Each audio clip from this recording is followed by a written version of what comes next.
Hello, I'm Sharon. And I'm Wendy. Welcome Welcome to to Brown Brown Space. Space. This is a safe space where we talk about the hard topic of racism. And build empathy through the healing power of conversation. Thank you for joining us.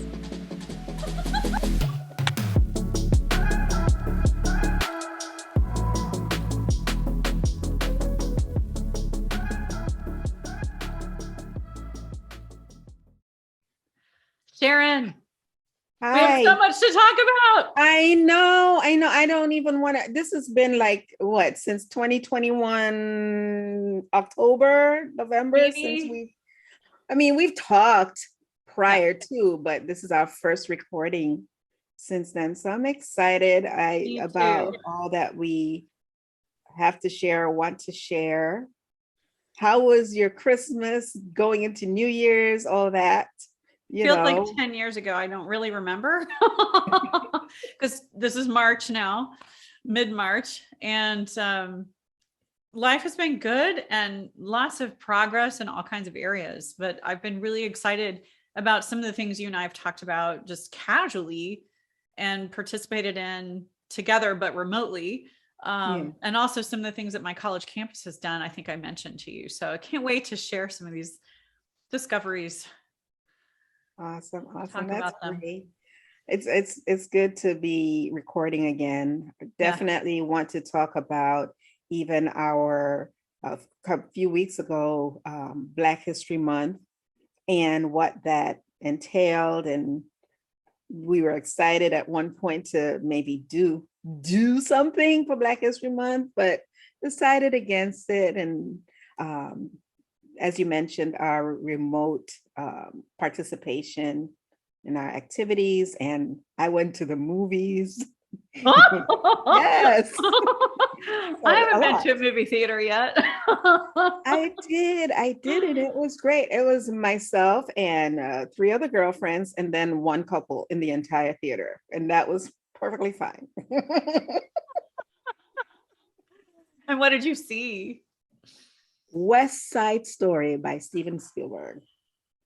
That Nice. man is just, he is beyond description in terms of his gift and his talent to take a movie that is so old and make it relevant to today. The script was edited, so many things that needed to be said as it relates to where we are in America and racism and people of color and brown people and black people. I think he did a phenomenal job. Not to mention, oh my goodness, the choreography, which that's Yeah, I was that's your dancing. thing. Yeah. I Yeah. cannot wait to see this new iteration of this old Broadway musical slash movie. Um, Originally by Leonard Bernstein and Stephen Sondheim lyrics. And yeah, it's a favorite. I grew up on the old Natalie Wood movie. I saw it live once or twice, not on Broadway, but touring or in like regional productions, and Mhm. absolutely love the music, love the story. It's kind of a modern day Romeo and Juliet, but with the, instead of like warring families, it's, a racial question. Yeah. And so to modernize that, because yeah, even back when I watched it when I was younger, I thought, well, this is kind of dated, like it wasn't really, it was about to lose relevancy. And so I think Steven Spielberg taking it to a contemporary spot, I'm very excited to go see it. Yes, you have to. Yeah, yeah. He addresses ever so eloquently the issues of gentrification and the neighborhoods and what's happening in them. And so there would be certain words or certain statements that would be made, and I go, wait a minute, I don't remember that. And then I realized, oh, of course. He's dating us now. This is where we are now, and that's what I Nice. really really enjoyed about it. Yeah, an Yes. updated script. Cool. Well, I definitely want to go see this. Um, Good. you connected me though during Black History Month last month, February, with literacy partners. right? Yeah. And we read a book together with literacy partners. The What is their bluest website? eye. Literacypartners.org, right? Is it .org or .com? I don't remember. .org, yeah. .org. Yeah. Okay. Yeah, that reading was absolutely amazing. The Bluest Eye Got it right here. by Toni Morrison. Oh my goodness. Yeah. It's again, it's not a book that's just came out a month or a year or 2 years ago, but it was such a classic, and to hear the different participants read in their own voice was refreshing, interesting, engaging. It just kept me on the edge of my seat. I wanted to know more about the different characters. Yeah. And talk about relevancy. It's really interesting because the book was published in 1970, but in the foreword, Morrison talks about how she was remembering her childhood and remembering just things from past stories and family history and friends, families' histories. And it was almost like, from the 1940s even. And I think that 30s and 20s, and it was that time period even that she was writing about. So when I read it, I like you, I felt really connected to the characters. I wanted to be friends with each one of them. I felt like I knew them. Her writing is so transparent. I felt like I knew these people. I could be neighbors with them. And I felt like, even though there are things you can definitely pick up on in the story and the writing that make you think about that time period, it's so contemporary. It was the first time I read it. And it was really cool to read it with you, but through this really cool Zoom cast or YouTube. I can't remember how they did it, but to have all these different African-American women reading the book aloud over the course of two nights, 3 hours each. It was so powerful to take that journey together. I know. And one of the things that came to mind as I was listening, I kept saying, okay, I wonder if Wendy will catch that in terms of the cultural nuances that was described as, in a particular scene. But I think when we talked about it, you said, because we've had this journey of conversation over the past year, your appreciation for these nuances made you culturally competent to identify and go, wow, that's the girl next door, or, I can relate to a particular character.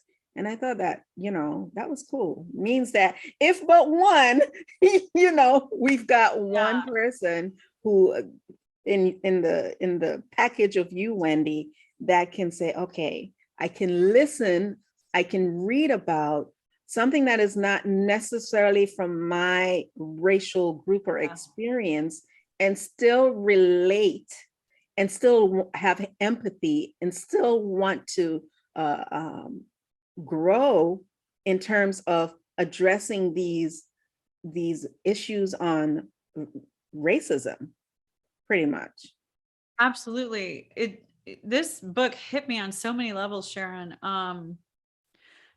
I think what I remember now, when we were talking about this a couple of weeks back, I said that if I had read this even 2 years ago, before George Floyd's murder, very public murder, when you and I started talking on a regular basis, and then eventually Brown Space came out of that, 5 years ago, 10 years ago, I would have read this book and not related as easily and quickly, because it was so removed from my own very white privileged experience. I would have been moved from an empathetic standpoint, individually, one-on-one with each character. I would have actually had a hard time not being overly emotional about each individual's struggle. And I probably would have missed the overarching cultural message or messages. I think I would have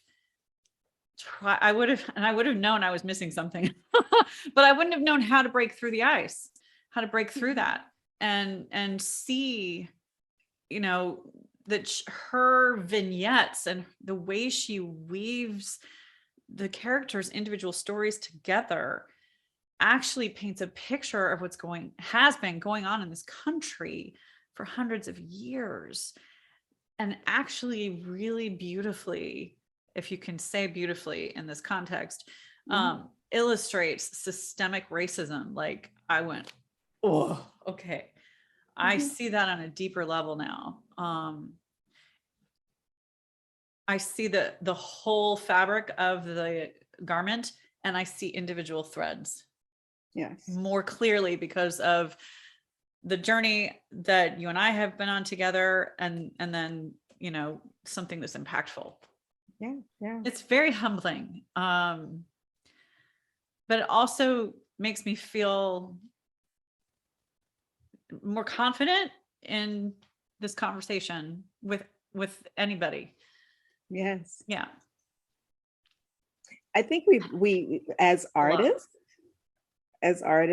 we have been on this artistic exploration as it relates to life in America, and taking a look at America as we are, but through different lenses now, that is more clear.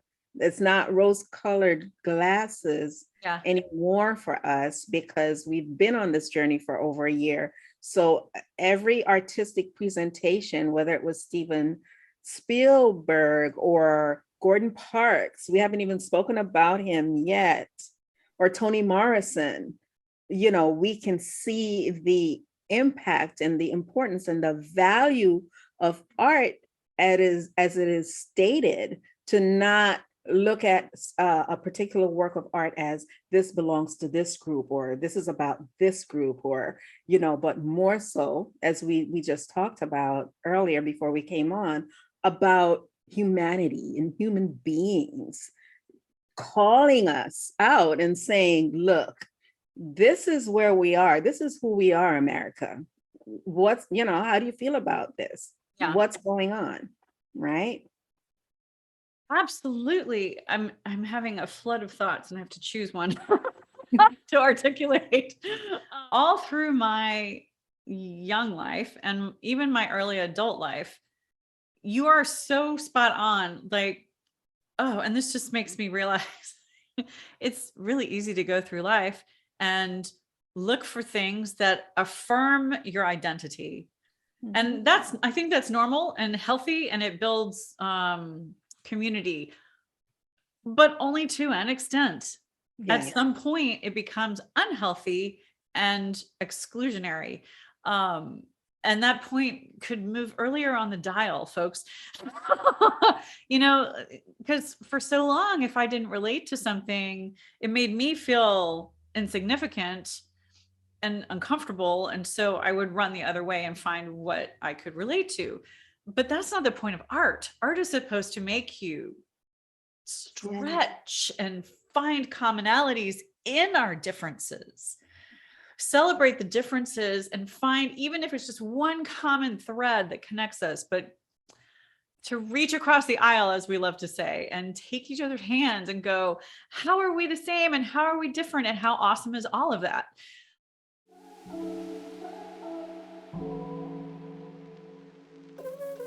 You've been watching Brown Space with Sharon and Wendy. It's been so great talking and sharing here today. We look forward to your comments below, or you can email us at brownspace2020@gmail.com. Remember, you are the light that gives light to the world.